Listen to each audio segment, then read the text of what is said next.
नमस्कार मित्रों, आज चिंतन में गायत्री महामंत्र की शक्ति। सप्तऋषियों में महर्षि गौतम का विशिष्ट स्थान है। वे अपनी तप शक्ति के लिए विख्यात हैं। एक समय की बात है कि पृथ्वी पर घोर दुष्काल पड़ा। अनावृष्टि के कारण सब ओर सूखा ही सूखा दिखाई पड़ने लगा। सरिता सब सूख गए। पशु पक्षी सभी जल के लिए भटकने लगे। घरों में मनुष्यों की लाशें सड़ने लगी। नीचे से पृथ्वी का रस सूखा और ऊपर से सूर्य का ताप इतना बढ़ा कि अग्नि वर्षा सी होने लगी। यह बात सभी जानते थे कि महर्षि गौतम की तप शक्ति बहुत बड़ी चढ़ी थी। गौतम गायत्री महाशक्ति के उपासक थे। सर्वत्र घोर दुर्भिक्ष होते भी उनकी आश्रम की भूमि सुरक्षित थी। वहाँ जल की और अन्न की कोई कमी नहीं थी। इस स्थिति में बहुत से ब्राह्मण एकत्र होकर आश्रम पहुँचे और अपना कष्ट कह सुनाया। महर्षि ने उन्हें हर प्रकार से सांत्वना दी और उनसे वहीं रहने का अनुरोध किया। तदंतर उनने भगवती गायत्री से प्रार्थना की, अम्बे, मैं तुम्हें बार बार नमस्कार करता हूँ। तुम प्राणियों की विपत्तियों को दूर करने में समर्थ हो। इस घोर दुर्भिक्ष के समय में भी प्राणियों की सेवा कर सकूं, ऐसा बल दो। जगत जननी, तुम ही इस घोर संकट से उद्धार करने वाली हो। माता गायत्री ने प्रकट होकर कहा, महर्षि, मैं तुम्हें यह अक्षय पात्र देती हूँ। कल्प वृक्ष के समान यह पात्र तुम्हारी इच्छित वस्तुओं से सदा पूर्ण रहेगा। वही हुआ। अक्षय पात्र के द्वारा अन्न, वस्त्र, आभूषण, धन धान्य सभी के ढेर लग गए। गौतम ऋषि जब जिस वस्तु की इच्छा करते तभी उस वस्तु को अक्षय पात्र पूर्ण कर देता। उस समय वह आश्रम चारों ओर 100 योजन बढ़ गया।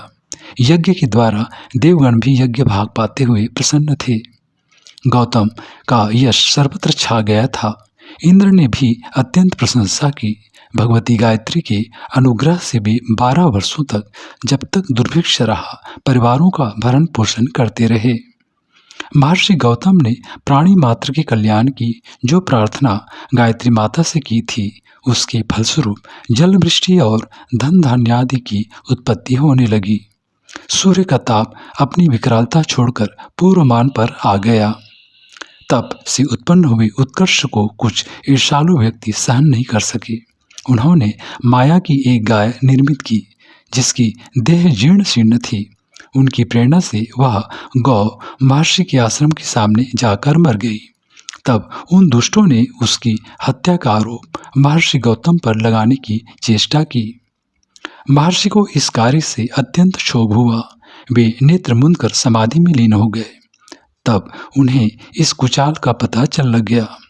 समाधि भंग होने पर उनने उन्हें शाप दिया, मूर्खों, तुम अपने कर्म का फल भोगो और वेदादि कर्मों से विमुख हो अधम गति को प्राप्त करो।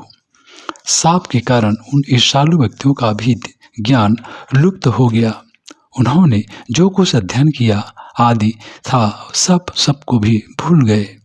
उनका सम्मान नष्ट हो गया। समाज में उनकी प्रतिष्ठा न रही। सभी मनुष्य उनसे घृणा करने लगे। उन्हें अपने दुष्कर्म पर पश्चाताप हुआ और इस स्थिति से मुक्त होने के लिए झिझकते हुए ऋषि के चरण पकड़कर क्षमा याचना करने लगे। उन्होंने कहा, महर्षि, हमारे दुष्कर्मों को क्षमा कर दीजिए। हे ऋषि श्रेष्ठ, हम पर प्रसन्न होइए, हमारे अपराध को भूल जाइए। उनका रुदन सुनकर गौतम ऋषि का हृदय करुणा से भर उठा। वे बोले, भगवती गायत्री की उपासना से तुम्हारा कल्याण संभव है, अतः एकाग्र मन से उन्हीं का जप करो। इतना कहकर उन्होंने उन्हें क्षमा कर दिया। वस्तुतः गायत्री महामंत्र में अपरिमित सामर्थ्य है। इसकी उपासना जीवन में सुख, वैभव, शांति, आत्मतुष्टि, यश, कीर्ति तथा आत्मबल जैसे सभी अनुदानों के बरसने का निमित्त बनती है।